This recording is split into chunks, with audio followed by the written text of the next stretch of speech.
How to change the highlighting color of objects in AutoCAD. Solution.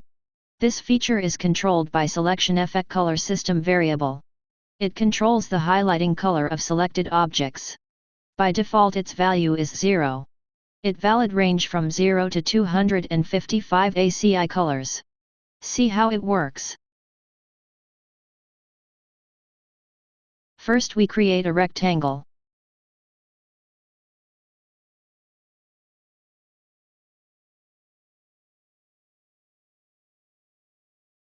And assign line weight on it.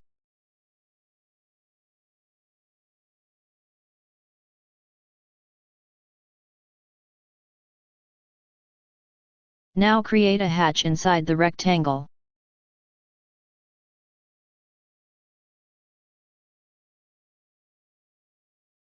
Run SELECTIONEFFECTCOLOR.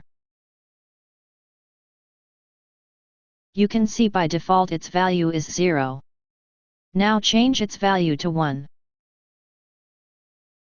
Select the objects.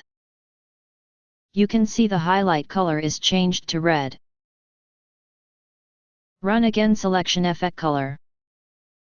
Now change its value to 2. Select the objects. You can see the highlight color is changed to yellow. Run again SELECTIONEFFECTCOLOR. Change its value to 3. Select the objects. Now you can see the highlight color is changed to green. Run again SELECTIONEFFECTCOLOR. Change its value to maximum 255. Now you can see the highlight color is changed to white. Thanks for watching.